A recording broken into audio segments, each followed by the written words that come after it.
Hi dears, welcome back. ನಾನು cilia. ಇವತ್ತಿನ ವಿಡಿಯೋದಲ್ಲಿ ತುಂಬ ಆರೋಗ್ಯಕರವಾದಂತಹ ಒಂದು ಬೆಳಗಿನ ತಿಂಡಿ ರೆಸಿಪಿಯನ್ನು ತೋರಿಸ್ತಾ ಇದ್ದೀನಿ. ಗೋಧಿ ಹಿಟ್ಟಿನಿಂದ ಮಾಡಿರುವಂತಹ ಒತ್ತು ಶಾವಿಗೆ. ಈ ಶಾವಿಗೆಗೆ ಸೂಪರ್ ಕಾಂಬಿನೇಷನ್ ಆಗಿರುವಂತಹ ರುಚಿಯಾದ ಕಡಿಮೆ ಸಮಯದಲ್ಲಿ ಮಾಡಬಹುದಾದಂತಹ ಒಂದು ಮೊಟ್ಟೆ ಸಾರಿನ ರೆಸಿಪಿಯನ್ನು ಸಹ ತೋರಿಸ್ತಾ ಇದ್ದೀನಿ. ನನ್ನ ಈ ವಿಡಿಯೋ ನೋಡ್ತಿದ್ದಂಗೆ ನಿಮಗೆ ಇಷ್ಟ ಆದರೆ ಪ್ಲೀಸ್ ಲೈಕ್ ಮಾಡಿ, ಶೇರ್ ಮಾಡಿ. ನನಗೆ ಸಪೋರ್ಟ್ ಮಾಡಿಲ್ಲ ಅಂದರೆ ಪ್ಲೀಸ್ ಸಪೋರ್ಟ್ ಮಾಡಿ. ಮೊದಲು ಒಂದು ಪಾತ್ರೆಗೆ 2 ಕಪ್ ಗೋಧಿ ಹಿಟ್ಟನ್ನು ತಗೊಳ್ತಾ ಇದ್ದೀನಿ.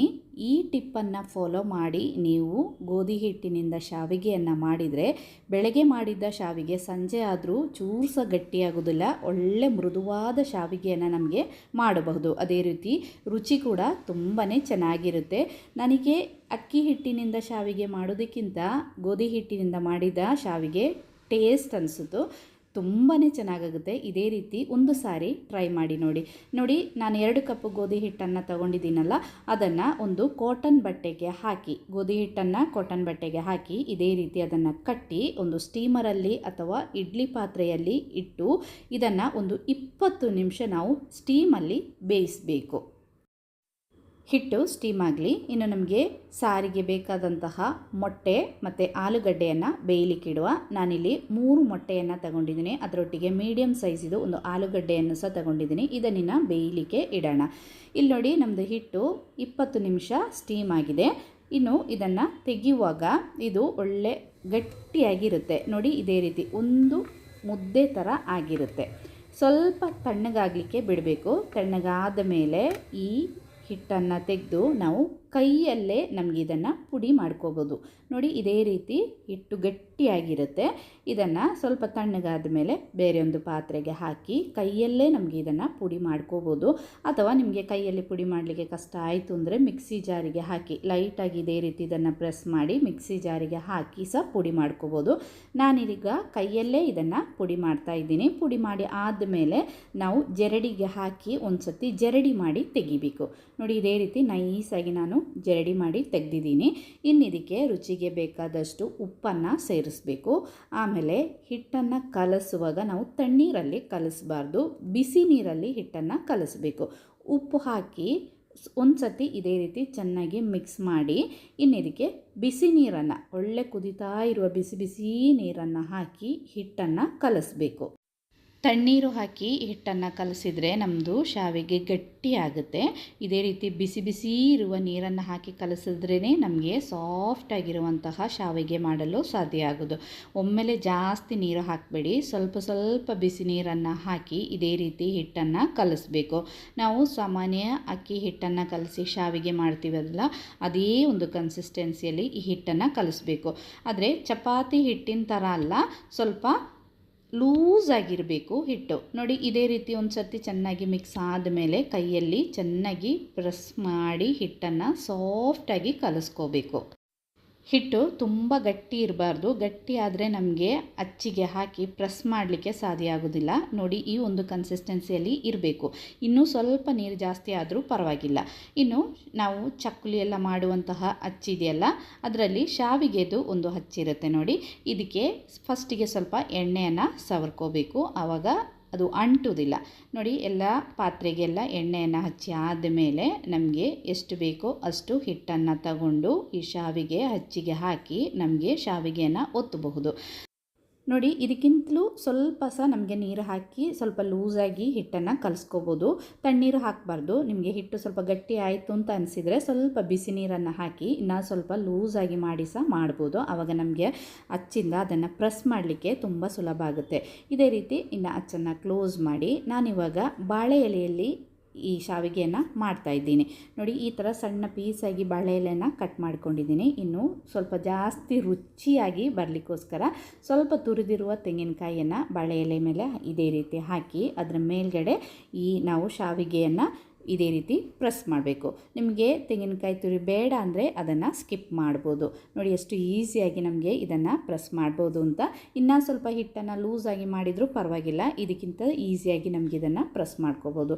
ಇದೇ ರೀತಿ ಸ್ವಲ್ಪ ಸಪೂರಾಗಿ ಹಿಟ್ಟನ್ನು ಪ್ರೆಸ್ ಮಾಡಿ ನೋಡಿ ಎಷ್ಟು ಚೆನ್ನಾಗಿ ಬಂದಿದೆ ಅಂತ. ಇನ್ನಿದನ್ನು ನಮಗೆ ಸ್ಟೀಮರಲ್ಲಿ ಬೇಯಿಸಬೇಕು. ನಿಮ್ಮ ಹತ್ರ ಬಾಳೆ ಎಲೆ ಇಲ್ಲ ಅಂದರೆ ಇದೇ ರೀತಿ ಇಡ್ಲಿ ಪಾತ್ರೆ, ನಮ್ಮದು ನಾರ್ಮಲ್ ಇಡ್ಲಿ ಪಾತ್ರೆಯಲ್ಲಿ ಎಣ್ಣೆಯನ್ನು ಸವರಿ ಸಹ ನಮಗೆ ಹಿಟ್ಟನ್ನು ಪ್ರೆಸ್ ಮಾಡಿ ಈ ಶಾವಿಗೆಯನ್ನು ಮಾಡಬಹುದು. ನಾನು ಎಲ್ಲ ಶಾವಿಗೆಯನ್ನು ಒತ್ತಿ ಇಟ್ಟಿದ್ದೆ. ಇನ್ನು ಇದನ್ನು ಸ್ಟೀಮರಲ್ಲಿ ಅಥವಾ ಇದೇ ರೀತಿ ಇಡ್ಲಿ ಪಾತ್ರೆಯಲ್ಲಿ ಇಟ್ಟು ನಾವೊಂದು 20-25 ನಿಮಿಷ ಸ್ಟೀಮಲ್ಲಿ ಇದನ್ನು ಬೇಯಿಸಬೇಕು. ನೋಡಿ ಎಷ್ಟು ಚೆನ್ನಾಗಿ ಬಂದಿದೆ ಅಂತ. ಇನ್ನು ಇದನ್ನು ಮುಚ್ಚಿಟ್ಟು ನಮಗೆ ಬೇಯಲಿಕ್ಕೆ ಬಿಡೋಣ. ಆ ಟೈಮಲ್ಲಿ ನಮಗೆ ನಮ್ಮದು ಮೊಟ್ಟೆ ಸಾರನ್ನು ರೆಡಿ ಮಾಡೋಣ. ಅದಕ್ಕೋಸ್ಕರ ಒಂದು ಪ್ಯಾನ್ ಬಿಸಿ ಆದಮೇಲೆ ನಮಗೆ ಎಣ್ಣೆಯನ್ನು ಹಾಕೋಣ. ಇನ್ನಿದಕ್ಕೆ ಸಣ್ಣ ಸಣ್ಣ ಕಟ್ ಮಾಡಿರುವಂತಹ ಈರುಳ್ಳಿ, ಟೊಮೆಟೊ ಹಣ್ಣು, ಕರಿಬೇವು ಸೊಪ್ಪು ಮತ್ತು ಹಸಿಮೆಣಸಿನಕಾಯನ್ನು ಸೇರಿಸಬೇಕು. ಫಸ್ಟಿಗೆ ಕರಿಬೇವು ಸೊಪ್ಪು, ಹಸಿಮೆಣಸಿನಕಾಯಿ, ಈರುಳ್ಳಿ, ಟೊಮೆಟೊ ಹಣ್ಣನ್ನು ಹಾಕಿದ್ದೀನಿ. ಇದನ್ನು ಲೈಟಾಗಿ ಒಂದು ಸರ್ತಿ ಇದೇ ರೀತಿ ಎಣ್ಣೆಯಲ್ಲಿ ನಾವು ಉರಿಬೇಕು. ಸ್ವಲ್ಪ ಹೊತ್ತು ಒಂದು ಅಥವಾ 2 ಸೆಕೆಂಡ್ ಇದೇ ರೀತಿ ಇದನ್ನು ಫ್ರೈ ಮಾಡಿ ಆದಮೇಲೆ ಇದಕ್ಕೆ ನಾವು ಒಂದು 3/4 ಚಮಚದಷ್ಟು ಶುಂಠಿ ಬೆಳ್ಳುಳ್ಳಿ ಪೇಸ್ಟನ್ನು ಸೇರಿಸಬೇಕು. Ginger garlic paste. ಇದನ್ನು ಈ ಶುಂಠಿ ಬೆಳ್ಳುಳ್ಳಿ ಪೇಸ್ಟನ್ನು ಸೇರಿಸಿ ನಾವು ಸ್ವಲ್ಪ ಹೊತ್ತು ಇದೇ ರೀತಿ ಉರಿಬೇಕು. ಶುಂಠಿ ಬೆಳ್ಳುಳ್ಳಿದು ಸ್ವಲ್ಪ ಹಸಿ ಸ್ಮೆಲ್ಲು ಹೋದಾದ ಮೇಲೆ ನೋಡಿ ಇದೇ ರೀತಿ ಮಿಕ್ಸ್ ಮಾಡಿ ಇನ್ನಿದನ್ನು ಮುಚ್ಚಿಟ್ಟು ಒಂದು 2-3 ಸೆಕೆಂಡ್ ನಾವು ಇದನ್ನು ಬೇಯಿಸಬೇಕು. ಆವಾಗ ನಮ್ಮದು ಆ ಶುಂಠಿ ಬೆಳ್ಳುಳ್ಳಿ ಎಲ್ಲ ಹಸಿ ಸ್ಮೆಲ್ಲು ಸಹ ಹೋಗುತ್ತೆ. ಅದೇ ರೀತಿ ಟೊಮೆಟೊ ಹಣ್ಣು ಕೂಡ ಒಳ್ಳೆ ಸಾಫ್ಟ್ ಆಗುತ್ತೆ.